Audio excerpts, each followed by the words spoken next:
요즘 무보형물 코 수술에 관한 문의가 늘고 있습니다. 아마도 실리콘의 부작용에 대한 걱정 또는 계단 때문에 그런 것 같습니다.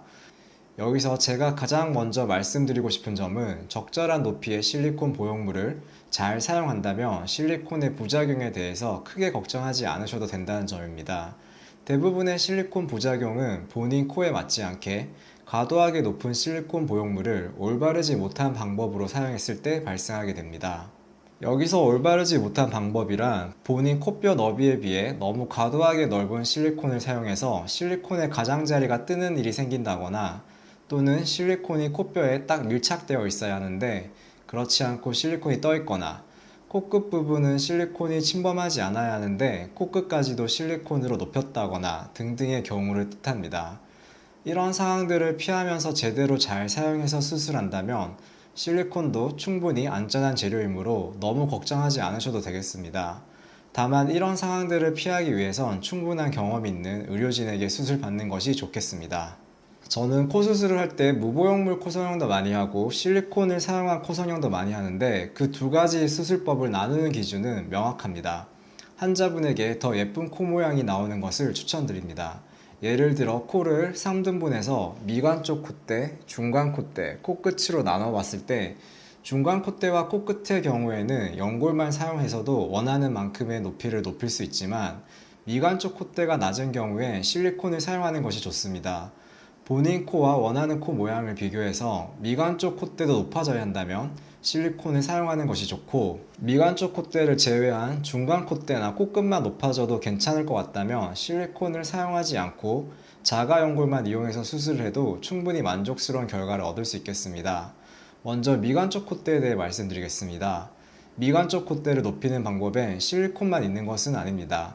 실리콘 외에도 기형골을 사용하거나 자가진피, 인조진피 또는 자가늑연골을 잘게 다져서 두피근막에 싸서 넣는 방법 등등이 있습니다. 이 방법 중에 제가 가장 선호하는 방법은 자가늑연골을 잘게 다져서 두피근막에 싸서 넣는 방식입니다. 다른 방식들을 쓰지 않는 이유를 설명드리겠습니다. 먼저 인조진피의 경우엔 실리콘과 마찬가지로 자가조직도 아닐 뿐더러 오히려 수술 후 유착이 엉겨 붙여서 완전한 제거도 어렵기 때문에 실리콘에 비해 장점이 없다고 생각합니다. 자가진피의 경우엔 주로 엉덩이 뒤에서 떼게 되는데 자가재료라는 장점이 있지만 원하는 만큼의 충분한 높이를 만들기가 어려운 단점이 있습니다. 기연골을 미간 콧대 부분에만 넣는 방법도 있는데 연골이 만져지거나 연골 윤곽이 드러나는 문제가 생길 수 있습니다. 위에 말한 이러한 단점을 보완할 수 있는 방법이 자가늑연골을 잘게 다져서 두피근막에 싸서 넣는 방법입니다.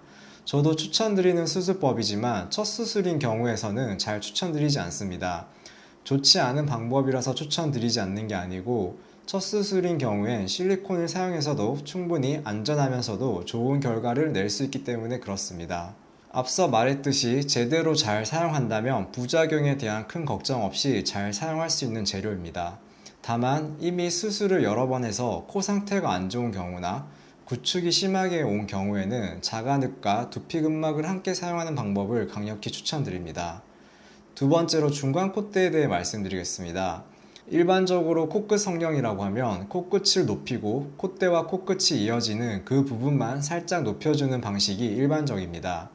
이렇게 수술하게 되면 중간 콧대 부분을 원하는 만큼 충분히 높이지 못하게 되고 코끝만 높아지는 커브가 심한 반버선코 모양이 될 가능성이 높습니다.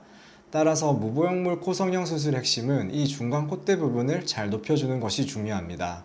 저는 보통 이 부분을 자가늑연골을 이용해서 높입니다. 자가늑연골은 재료의 양이 충분하기 때문에 원하는 높이까지 중간 콧대를 충분히 높일 수 있습니다. 그렇게 하면 비록 미간 쪽 콧대 높이는 변화가 없더라도 코의 중간부터 코끝까지 확실히 높아지면서 실리콘을 사용하는 것과 비슷한 정도의 드라마틱한 효과를 낼 수 있습니다. 요즘 많은 선호를 받고 있는 무보형물 코 성형도 대부분 이런 효과를 기대하시는 것 같습니다.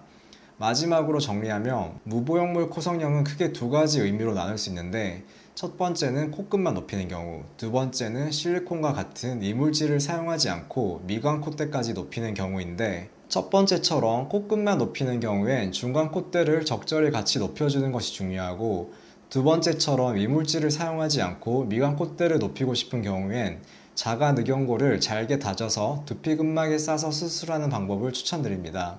조금 복잡한 내용일 수도 있는데 혹시라도 잘 이해가 가지 않는 부분이나 다른 궁금한 점이 있다면 댓글에 남겨주시면 추가적으로 더 설명드리겠습니다. 감사합니다.